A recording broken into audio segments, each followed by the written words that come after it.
Olá, queridas irmãs, queridos irmãos. Começamos mais um programa, O Espírito da Letra, analisando a obra de André Luiz. Estamos trabalhando sobre o livro No Mundo Maior, obra magnífica que fala muito sobre a mente, sobre o cérebro, sobre o funcionamento desse mecanismo tão precioso que muitas vezes nós nem conhecemos, não valorizamos. Você viu na semana passada, no último capítulo, já uma situação específica de um garoto que estava preso a um corpo paralítico, perseguido por entidades, em um processo de resgate, porque havia sido no passado um político corrupto, uma pessoa que se valeu da sua autoridade para perseguir outros. Olha só, hein? Vamos pensar sobre isso? Agora, no programa de hoje, nós teremos um novo caso, uma situação diferente. Todas essas situações são muito esclarecedoras para o nosso entendimento.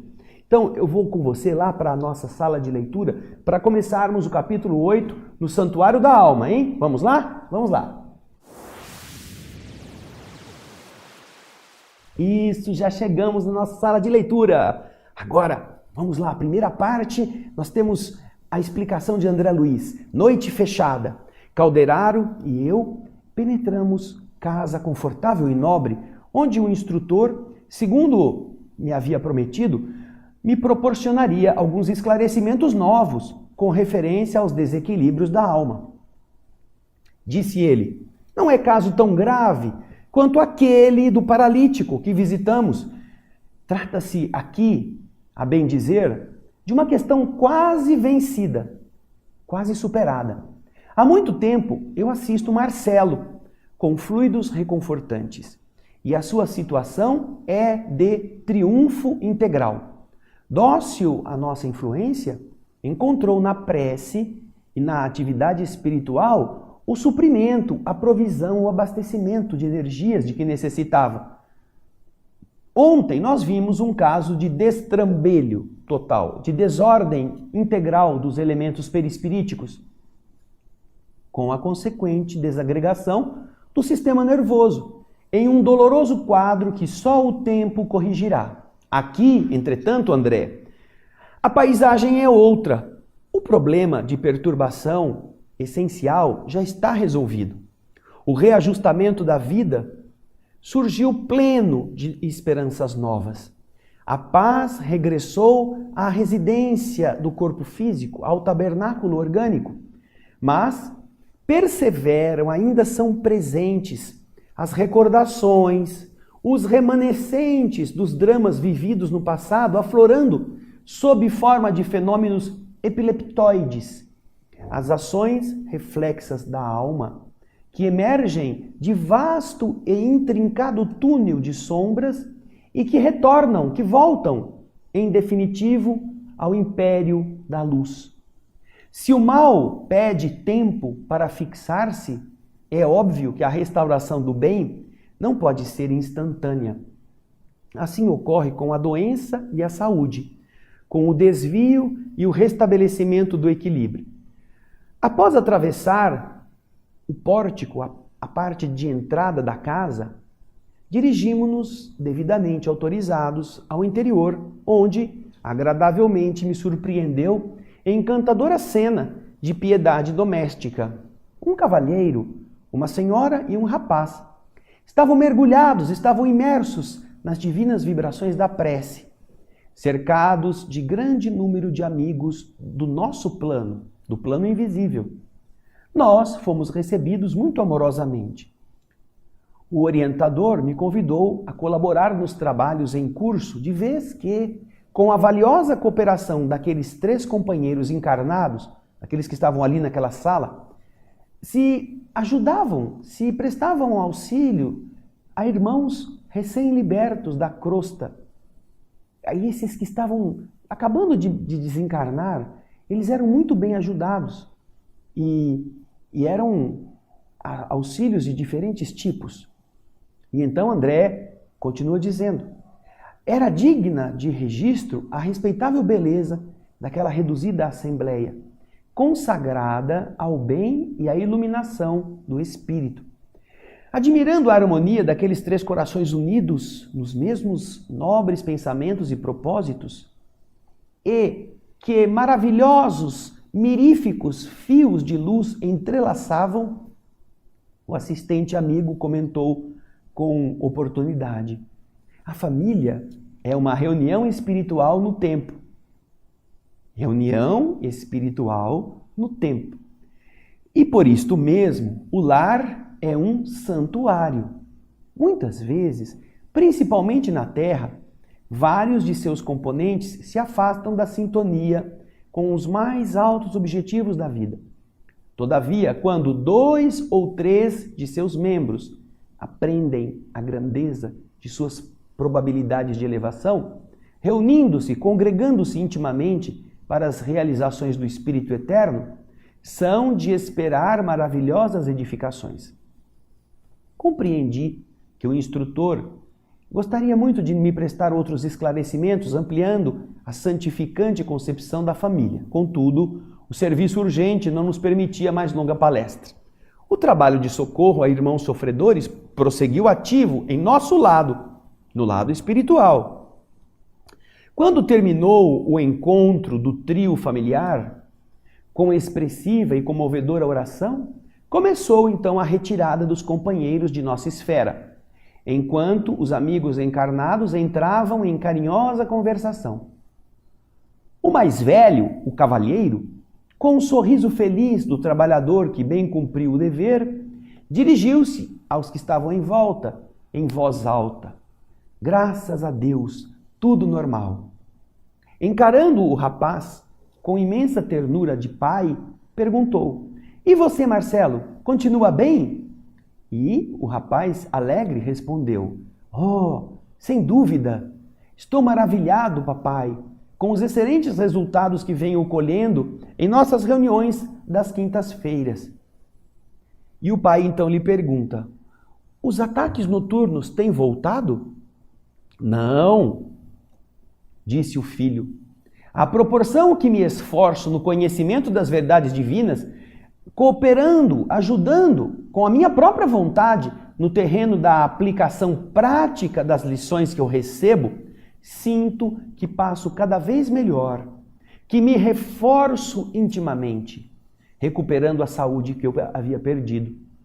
Reconheço também que, em me desinteressando da edificação espiritual, distraído da minha necessidade de elevação, voltam as perturbações com intensidade.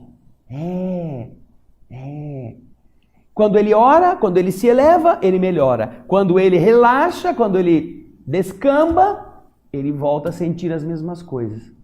E aí ele continua dizendo: nessas fases nocivas, ruins, desperto altas horas da noite com os meus membros cansados e doloridos e atacam-me, assaltam-me evidentes sinais das convulsões, deixando-me longos momentos sem sentido. O jovem sorriu diante dessa singela confissão filial e disse: Felizmente, papai, agora que me consagro, que me dedico zeloso e assíduo à tarefa espiritualizante, reconheço que os passes de mamãe são mais eficientes. Estou mais receptivo e observo que a boa vontade é fator decisivo em meu bem-estar. Os ouvintes se olharam contentes e o entendimento íntimo continuou edificante e repleto de belas sugestões. Puxa, belas sugestões, não? Que interessante! E agora? Você viu? Alguém estava já vencendo, já tinha vencido os processos de obsessão, de perturbação. Agora, ainda, ele está em tratamento como aquela fase da recuperação cirúrgica. Existe a sala de recuperação para que voltem os batimentos cardíacos ao normal, estanque-se os sangramentos e a pessoa esteja pronta para ir ao quarto. Ele está nessa fase. Já não está mais na cirurgia, já passou a UTI, os momentos graves, agora ele já está se recuperando, já venceu a parte pior. Mas ainda restam fenômenos que para ele são decorrência da invigilância mental. Quando ele se une às forças sublimes do espírito, quando ele se eleva, quando ele ora, não é ir na igreja, Não é ir no centro espírita tomar passe. É mudar o padrão mental. É agir com oração, com submissão à vontade de Deus, com crenças em boas coisas. Falar, fazer, ler, vivenciar experiências positivas, ele está em harmonia. Os passes que ele recebe da mãe, lá dentro de casa mesmo, são muito mais eficientes. Ele dorme bem, ele não tem nenhum tipo de recidiva, de volta aos estágios anteriores de convulsão. Mas, ele mesmo diz, quando ele relaxa, já estou bem, hoje eu não rezo não, hoje eu estou cansado, vou dormir. Quando ele se entrega a essas coisas negativas, quando ele fica nervoso, quando ele sai do padrão elevado, o que acontece? Ele perde o controle. Ele fica longos momentos perdido e quando ele vai dormir, ele é perseguido por essas convulsões durante o sono. E aí quando ele acorda, ele sente que ele está duro, ele passou como uma luta, ele está cansado, seus nervos estão retesados. Mas ele mesmo reconhece. Foi só eu voltar a me equilibrar e de novo eu tenho ficado sereno, sem esses problemas. Já não há mais espíritos perseguindo-o. Marcelo já não está mais sob a ação de entidades difíceis, problemáticas. Não, ele já não tem mais isso. Mas ele ainda carrega resquícios das coisas erradas que fez e que agora ele precisa corrigir no pensamento, na sua mente, no seu foco. Interessante, não? Bem, nós vamos para o nosso primeiro intervalo, mas as coisas vão caminhar. Você vai ver que coisa interessante nós vamos encontrar nesse capítulo 8º. Eu aguardo você. Até já.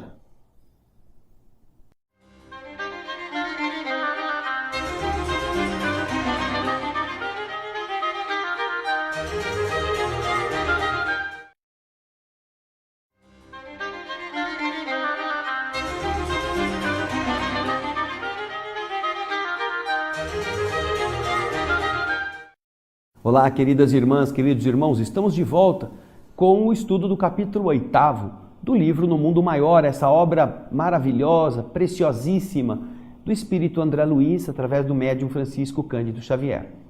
Nós vimos então que no bloco anterior, André Luiz e o Calderaro estão na casa do Marcelo, acompanhando aquela reunião do Evangelho no lar, em família, aquilo que é tão precioso que a maior parte das pessoas não faz. Não se dedica, pelo menos algumas horas na semana, em um único dia, a uma oração, a uma elevação, a um aprendizado espiritual, coisa que ajuda muito os espíritos que estão no ambiente e que podem aprender. Bem, agora que todos já se despediram, já terminou a reunião, nós vamos continuar a ver o que o capítulo nos apresenta. Diz André Luiz, ao retomar o seu diálogo com o instrutor, diz ele: o assistente, preparando-me o raciocínio, informou: certamente, André, não precisarei esclarecer que Marcelo se entretém aqui nesta sala com os pais. Possui outros irmãos que ainda não se afinam com a sagrada missão do casal. Ele, porém, é portador de elevados sentimentos muito generosos. Tem, como quase todos nós, um passado intensamente vivido nas paixões e excessos da autoridade. Exerceu outrora enorme poder de que não soube usar em sentido construtivo.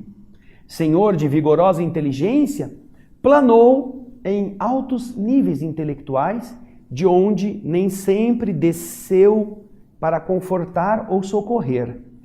Portador de vários títulos honoríficos, muitas vezes esqueceu-os, mergulhando na vala comum dos caprichos criminosos. Impôs-se pelo absolutismo e intensificou a fabricação à lavra de espinhos que o dilacerariam mais tarde. Quando chegou a hora da colheita dessa nefanda sementeira, dessa abominável safra, experimentou sofrimentos atrozes. Inúmeras vítimas o esperavam além da sepultura e investiram, arremeteram contra ele. Entretanto, se ele errou clamorosamente, Marcelo, em muitas ocasiões, Desejou ser bom e formou dedicações valiosas em torno do seu nome. Tais devotamentos, contudo, tiveram que aguardar oportunidade para auxiliá-lo. Os inimigos eram uma massa compacta e gritavam furiosamente, invocando a justiça vulgar. Aprisionaram Marcelo longo tempo nas regiões inferiores, saciaram velhos propósitos de vingança, torturando-lhe, seviciando-lhe a organização perispiritual. Marcelo, em plena sombra da consciência, rogou, chorou e se penitenciou, se sacrificou por vastos anos. Por mais que suplicasse e por muito que insistissem os elementos intercessórios, aqueles que pediam por Marcelo, a ansiada libertação demorou muitíssimo. Porque o remorso é sempre o ponto de sintonia entre o devedor e o credor. E o nosso amigo trazia a consciência açoitada, fustigada de remorsos cruéis, coisas que ele já tinha feito, que pesavam na sua consciência. Aí Calderaro continua. Os desequilíbrios do seu perispírito flagelaram-no desse modo, logo que ele atravessou o pórtico do túmulo, logo que morreu, persistindo anos a fio. Depois de breve intervalo, eu, diz André, acrescentei com minha curiosidade. Então, Calderaro, isso quer dizer que esse fenômeno epileptoide, e ele completa, antes que o André termine, completa Calderaro dizendo, o fenômeno epileptoide muito raramente ocorre somente por simples alterações do encéfalo, como as que procedem de golpes na cabeça. Dizem que quem bate a cabeça forte depois tem convulsões. Mas ele diz que nem sempre é assim não, quase nunca é por causa disso. E, cortando a observação reticenciosa, geralmente é uma enfermidade da alma, independente do corpo físico, que, neste caso, apenas registra as ações reflexas. Longe vai o tempo em que a razão admitia o paraíso ou o purgatório como simples regiões exteriores. Céu e inferno, em essência, são estados de consciência. E se alguém agiu contra a lei, dentro de si mesmo se verá em processo retificador, tanto tempo quanto seja necessário. Diante da realidade, portanto, somos compelidos, somos obrigados a concluir que, se existem múltiplas doenças para as desarmonias do corpo, outras inúmeras existem para os desvios da alma. O instrutor fez uma pausa curta, indicou o rapaz e continuou dizendo, mas, André, regressando às informações a respeito de Marcelo, é importante dizer que pouco a pouco ele foi esgotando, foi gastando as substâncias mais pesadas do fundo cálice, da funda taça das suas provas. Longos anos de desequilíbrio em que as vítimas, transformadas em algozes, em carrascos, o abalaram com tremendas convulsões através de choques e padecimentos inenarráveis, indescritíveis. Clarearam-lhe os horizontes internos. Depois desse tempo todo, estes horizontes foram clareados por tanto sofrimento, tendo nosso irmão, afinal, logrado, conseguido entender-se com um prestimoso e sábio orientador espiritual, a quem ele se liga desde um passado muito distante. Foi socorrido e amparado. Perguntou, ansioso, por espíritos, por almas que lhe eram particularmente queridas, sendo-lhe cientificado, sendo-lhe informado que os seus laços mais fortes já se encontravam de novo na carne, em testemunhos e labores, trabalhos dignificantes.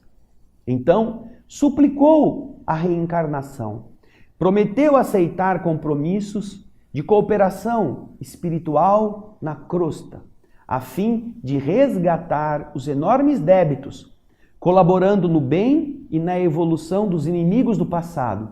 E então conseguiu a dádiva, apoiado por abnegado mentor que o estima desde muitos séculos. Voltou à esfera carnal e reiniciou o aprendizado.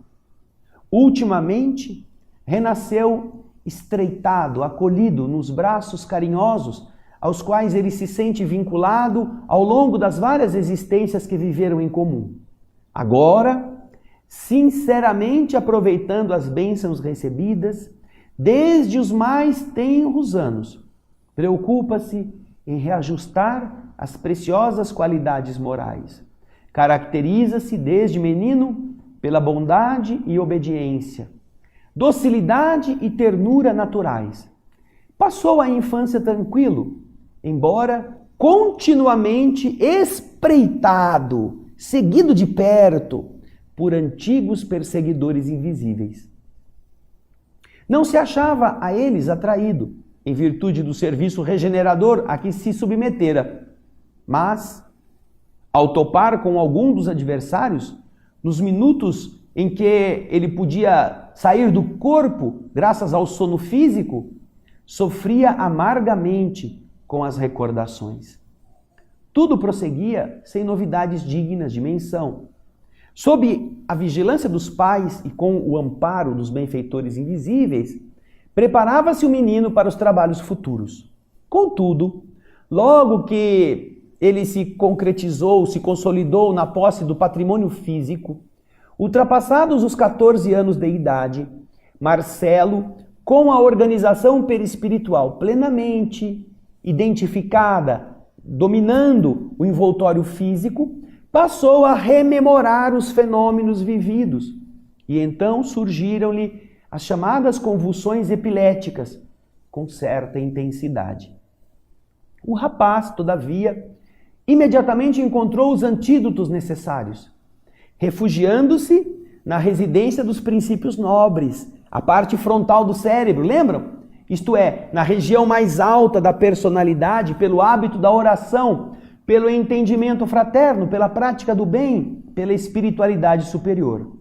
Dessa forma, limitou a desarmonia neuropsíquica e reduziu a disfunção celular, reconquistando o próprio equilíbrio dia a dia, mobilizando as armas da vontade. Nesse esforço, dentro do qual se fez extremamente simpático, recebeu volumosa colaboração da nossa esfera, uma colaboração muito considerável, aproveitando-a de maneira integral pela adesão criteriosa, ajuizada ao esforço construtivo do bem. Recebendo a luta com serenidade e paciência, instalou em si mesmo valiosas qualidades receptivas, favorecendo-nos o trabalho e dispensando por isso mesmo aquelas técnicas, a terapêutica dos hipnóticos ou dos choques, que, provocando estados anormais no perispírito, quase sempre nada consegue senão deslocar os males, sem combatê-los nas origens. O caso de Marcelo oferece, por isso, características valiosas, atendendo às sugestões daqueles que o beneficiam, adaptando-se à realidade, vem sendo o médico de si mesmo, única fórmula em que o doente encontrará a própria cura. Então, nesse momento do diálogo, o rapaz se despedia delicadamente dos pais, voltando para o quarto particular, onde se recolheu ao leito, após purificar, abluir a mente em pensamentos de paz e de gratidão a Deus. Você vê, não é? Quantas coisas que nós aprendemos ao observarmos que nossos problemas são diminuídos quando nós nos acalmamos e a força da oração, a força da elevação do pensamento, da prece sincera, são fatores, esta força e tudo aquilo que se faz em decorrência dela, fatores que geralmente acalmam e encaminham a melhora.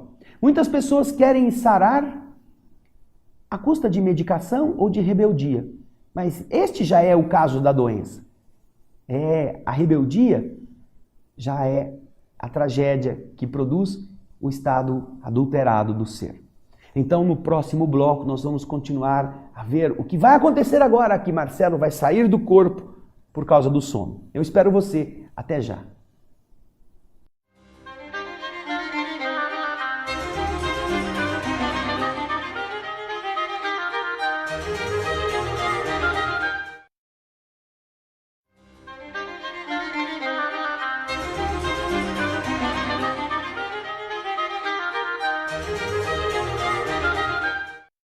Olá, estamos de volta para o terceiro bloco do nosso programa O Espírito da Letra, analisando a obra de André Luiz e Francisco Cândido Xavier. Aqui, olha, o livro No Mundo Maior é aquele que já nos está encantando há 8 capítulos.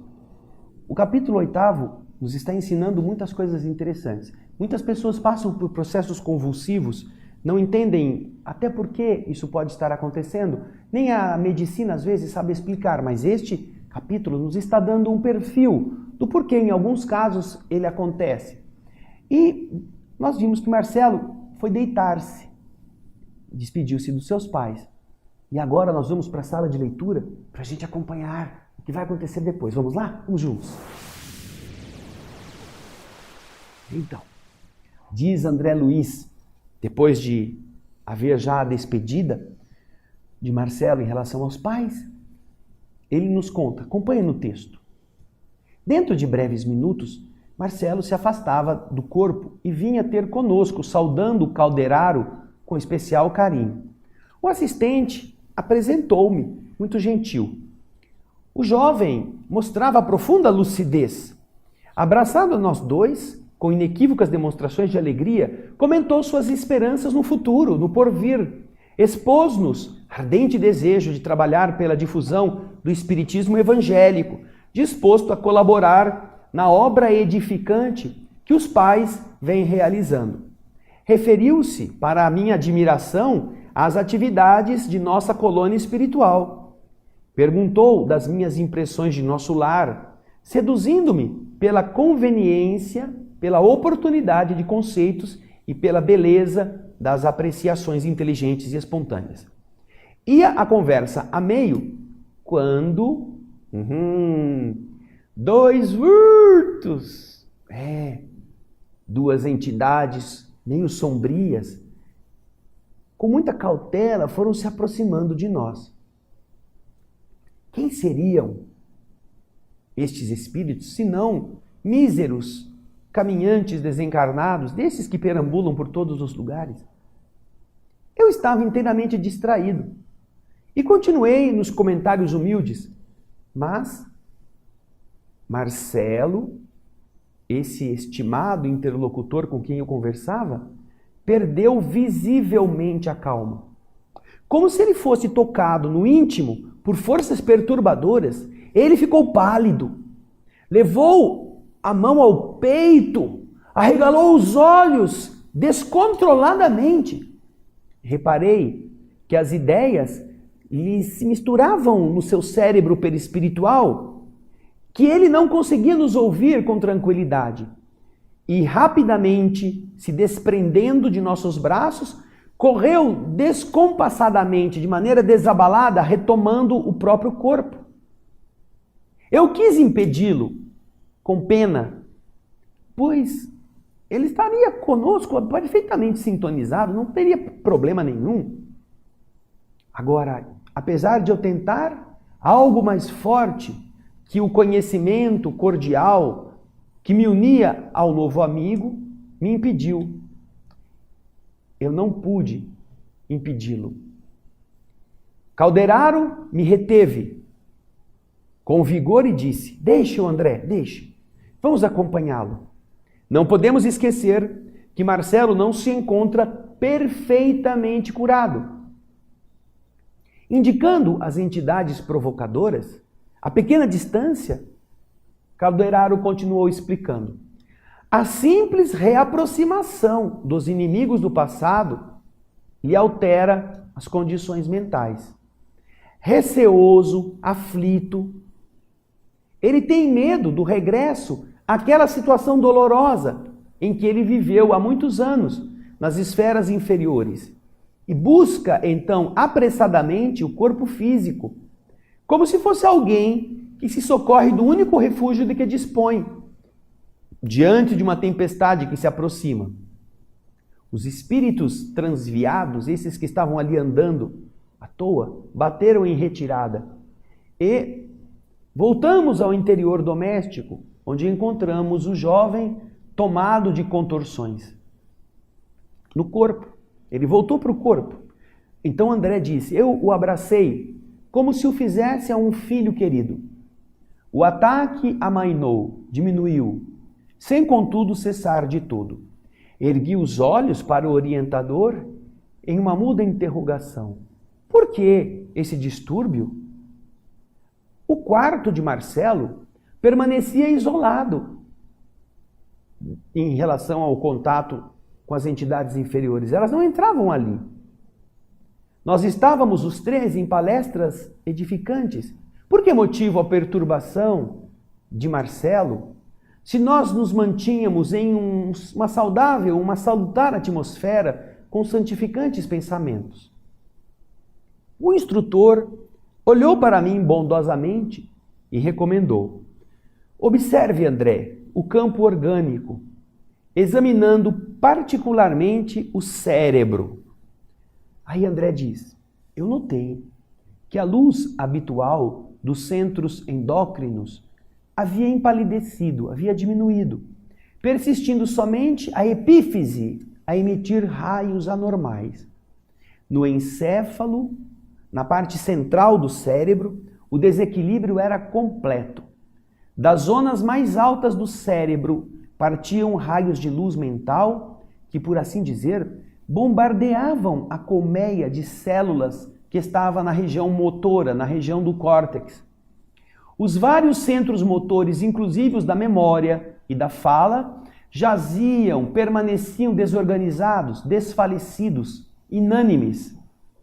Esses raios anormais penetravam as camadas mais profundas do cerebelo, perturbando as vias do equilíbrio e desorganizando, destrambelhando a tensão dos músculos, determinavam estranhas transformações nos neurônios e mergulhavam no sistema nervoso cinzento, anulando a atividade das fibras. Via-se totalmente inibido, anulado, o delicado aparelho encefálico. As zonas motoras, fustigadas, chicoteadas, açoitadas pelas faíscas mentais, perdiam a ordem e a disciplina, o autodomínio.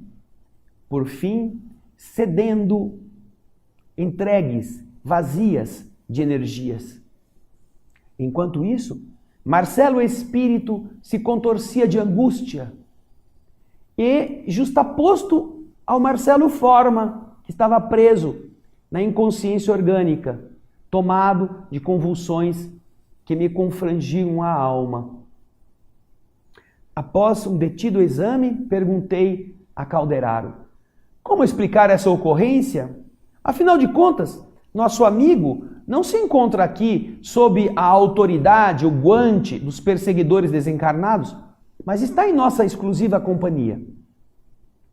O orientador, agora em ação de socorro magnético, interferia, restaurando o equilíbrio, recomendando-me aguardar alguns minutos. Em breve, Calderaro dominou a desarmonia, envolvendo-lhe o campo mental com emissões balsâmicas, com fluidos que estavam acalmando.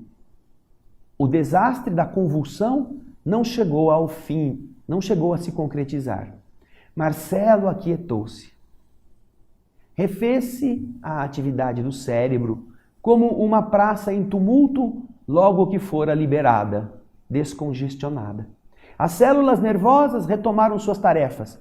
Normalizaram-se as vias do tráfego, o sistema endocrínico regressou à regularidade, as redes de estímulos restabeleceram os serviços costumeiros. Marcelo, desapontado e abatido, caiu em profundo sono, porque Calderaro achou conveniente dar a ele maior repouso, não permitindo a sua saída em corpo perispiritual logo nos primeiros minutos de paz que se sucederam à forte crise. Observando o rapaz no conchego, no conforto do leito, o instrutor me olhou benévolo e disse: lembra-se, André, dos reflexos condicionados de Pavlov? Como não? Recordava-me, disse André, da famosa experiência com cães, aplicada a fenômenos outros. Pois bem, prosseguiu Calderaro bondoso, o caso de Marcelo verifica-se em harmonia, em consonância com os mesmos princípios. Em existências passadas, errou em múltiplos modos, e o remorso, imperiosa força a serviço da lei divina, guardou-lhe a consciência como uma sentinela vigilante, entregando-o aos seus inimigos nos planos inferiores e conduzindo à colheita de espinhos que ele havia semeado logo após a perda do corpo físico, num dos seus períodos mais intensos de queda espiritual. Em consequência de tais desvios, perambulou desequilibrado, de alma doente, exposto à dominação das antigas vítimas. Desarranjou os centros do perispírito, adoecendo-os para muito tempo. Sustentado pelo socorro de um grande instrutor que intercedeu por ele, renasceu mais calmo agora, para importante serviço de resgate. Todavia, a cooperação valiosa recebida do exterior, daquilo que veio de fora, não poderia transformar-lhe de modo profundo, visceral, a situação íntima. Conservava-se desafogado, aliviado dos impiedosos adversários, os quais ele deveria ajudar daqui por diante. Contudo, o organismo perispiritual guarda a lembrança fiel dos atritos experimentados fora do corpo de carne. As zonas motoras de Marcelo, em razão disso, continuou Calderaro dizendo, simbolizando a moradia das forças conscientes em sua atualidade de trabalho, constituem uma região perispiritual que está em convalescença. Ela está se recuperando, como as sensíveis cicatrizes do corpo físico. Ao se reaproximarem os velhos desafetos, o rapaz, que ainda não está forte o suficiente, não tem o equilíbrio consolidado, sujeita-se aos violentos choques psíquicos, com o que as emoções se lhe desvairam, se lhe alucinam, afastando-se da necessária harmonia. A mente desorientada abandona o leme da organização do perispírito e dos elementos do corpo físico. Assume condições excêntricas, esquisitas, descentralizadas. Dispersa as energias que são dele mesmo em movimentos desordenados. Passam então essas energias a se atritarem e a emitir radiações de baixa frequência, aproximadamente igual àquelas que lhe chegavam, vindas do pensamento alucinado das suas vítimas. Essas emissões destruidoras invadem a matéria delicada do córtex encefálico, apoderam-se dos centros corticais, perturbam as sedes da memória, da fala, da audição, da sensibilidade, da visão e inúmeras outras sedes do governo de vários estímulos. Temos, desse modo, o grande mal de sintomatologia aparatosa, uma definição médica pomposa, determinando as convulsões nas quais o corpo físico, enfraquecido, vencido e prostrado, mais se assemelha a uma embarcação repentinamente jogada à deriva. Vejam só como é delicado o nosso cérebro, o nosso sistema mental. E é por isso que é tão importante estes capítulos deste livro. Ele tem um reflexo condicionado pelos equívocos que ele passou e pelos sofrimentos das perseguições. Agora, basta passar alguém pertinho, como diz o velho ditado, não é? Cachorro escaldado ou gato escaldado tem medo de água fria. Passou alguma coisa meio estranha, ele já identifica, tem o remorso, a lembrança, começa a ver o entrechoque das vibrações mentais e ele cai nessa região muito próxima da convulsão. Não acabou ainda, tem mais coisa. Então vamos ver no próximo bloco. Eu espero você.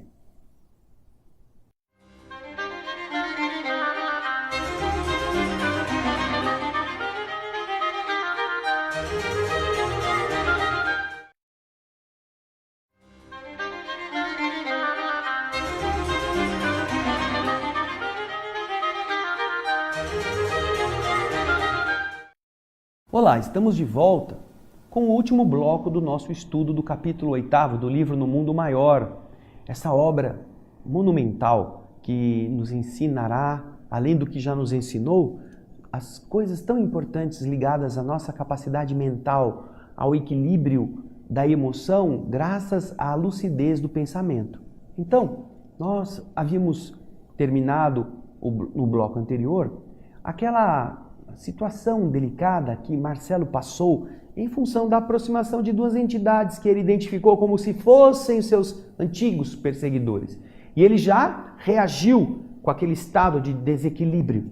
Correu de volta para o corpo para ver se salvava da presença negativa daqueles espíritos que faziam com que ele se lembrasse das perseguições. E agora nós vamos para o próximo e último bloco, ver como que termina, depois que o Marcelo estava já sendo acalmado no corpo físico e no corpo espiritual. Vamos ver o que o instrutor Calderaro e André Luiz nos contam. Para isso, vamos lá para a nossa sala de leitura. Vamos lá?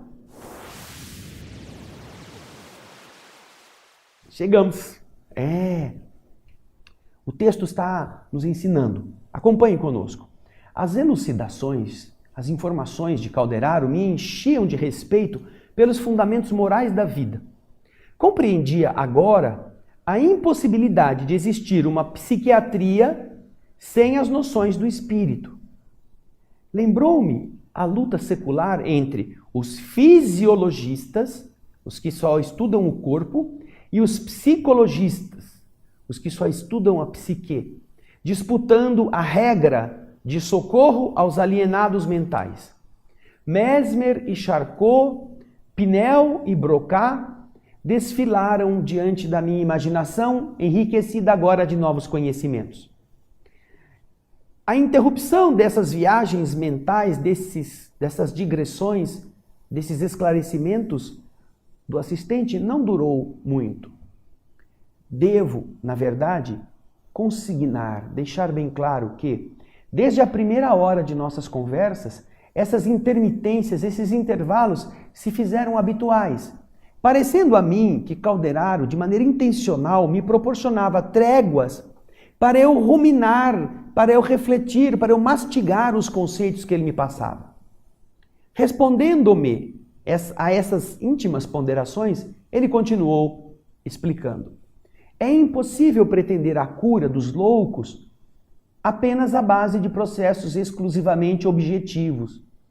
É indispensável penetrar a alma, devassar, descobrir o cerne, o âmago, o núcleo da personalidade, melhorar os efeitos socorrendo as causas. Por conseguinte, não restauraremos corpos doentes sem os recursos do médico divino das almas, que é Jesus Cristo. Os fisiologistas farão sempre muito, ajudarão bastante, tentando consertar a disfunção das células. No entanto, é necessário intervir nas origens das perturbações. O caso de Marcelo é tão somente um dos múltiplos aspectos do fenômeno epileptoide. Isso para empregarmos a terminologia dos médicos encarnados. Esse desequilíbrio perispiritual, ele acontece, todavia, por gradação demasiado complexa. A confirmação da teoria dos reflexos condicionados não se aplica exclusivamente a Marcelo. Temos milhões de pessoas irascíveis, irritáveis, nervosinhas, que pelo hábito de se encolerizarem facilmente, viciam os centros nervosos fundamentais pelos excessos da mente sem disciplina, convertendo-se em portadores do chamado pequeno mal, em dementes precoces, em neurastênicos, em mal-humorados, de tipos diferentes e variados, ou em doentes com as franjas epiléticas, com as aparências muito próximas da epilepsia, que andam por aí tomando remédios submetidos à hipoglicemia insulínica ou ao metrazol. Enquanto isso, serem educados mentalmente para a correção das próprias atitudes internas nas rotinas da vida, lhe seria tratamento mais eficiente e adequado, porque seria regenerativo e substancial. Não seria de fora para dentro, seria de dentro para fora. Enunciando tais verdades, diz Calderaro, não estamos aqui desprezando o ministério, o trabalho, o esforço dos psiquiatras abnegados que consomem a existência na medicação aos semelhantes, na dedicação aos semelhantes. Nem avançamos ou afirmamos que todos os doentes, sem exceção, possam dispensar o tratamento dos choques renovadores, tão necessários a muita gente, como uma ducha para os nervos empoeirados. Desejamos apenas realçar, salientar que o homem, pela sua conduta, pode dar vigor à própria alma ou pode lesá-la. O caráter altruísta, o caráter abnegado, que aprendeu a sacrificar-se para o bem de todos, estará engrandecendo os celeiros dele mesmo, em plena eternidade. O homicida, esparzindo a morte e a sombra em sua cercania, ao redor dele, estabelece o império do sofrimento e da treva no seu próprio interior. Ao topar com irmãos nossos sob o domínio das lesões do perispírito, consequências vivas dos seus atos, registrados pela justiça universal, é indispensável para ajudá-los com êxito, remontar a origem das perturbações que os molestam, que os maltratam. Isto se fará não a golpes de palavras, de golpes verbalísticos da psicanálise, mas socorrendo-os com a força da fraternidade e do amor, a fim de que consigam a imprescindível compreensão com que se modifiquem, reajustando as próprias forças. Nesse momento, observando que Marcelo se reerguia, o instrutor interrompeu-se nas explicações e convidou Marcelo a vir novamente, aproximar-se dos dois que estavam falando. Ele havia então dormido e agora saía do corpo novamente, em espírito. O rapaz abraçou-nos comovido e humildemente olhando para Calderaro disse: "Ai, então fraquejei de novo e caí." Calderaro, afagando-o, respondeu: "Oh, não se sinta em queda, Marcelo. Você está ainda em tratamento e não podemos esquecer a realidade. Seu esforço é admirável. Entretanto, é preciso aguardar a contribuição do tempo." Sorriu e acrescentou: "Em épocas recuadas, você perdeu valiosa oportunidade de seguir na estrada progressiva, escorregando e resvalando. Agora é imprescindível retomar a subida com muita cautela. O pássaro de asas fracas, de asas débeis, não pode abusar do voo." O jovem então recuperou esperanças novas e, olhando o Calderaro, reconhecidamente perguntou: "Acredita você, meu benfeitor, que deva optar pelo uso de hipnóticos?" Os remédios, não é? Que são próprios da química. E o Calderaro respondeu: "Não, os hipnóticos são úteis só na áspera fase de absoluta ignorância mental, quando é preciso neutralizar as células nervosas diante dos prováveis atritos da organização perispiritual. Em teu caso, Marcelo, para a tua consciência que já acordou na espiritualidade superior, o remédio mais eficaz consiste na fé positiva, na autoconfiança, no trabalho digno, em pensamentos enobrecedores. Permanecendo na zona mais alta da personalidade, os lobos frontais, você vencerá os desequilíbrios dos departamentos mais baixos. Competindo a você, por isso mesmo, atacar, envolver-se na missão renovadora e sublime que lhe foi confiada no setor da própria iluminação e no bem do próximo.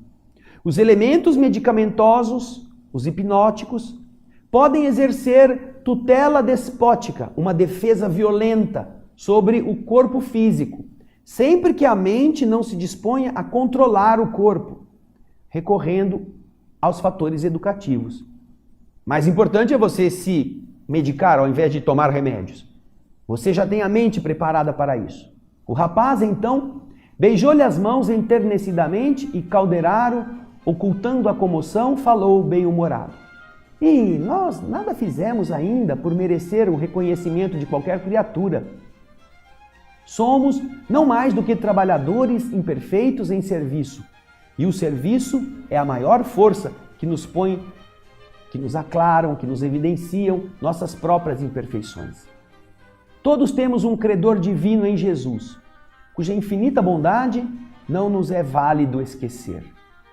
E acariciando-lhe os cabelos, disse: já lhe ouviste a palavra celestial, abandonando o mal, para que não te suceda coisa pior. Assim sendo, Marcelo, você agora é feliz.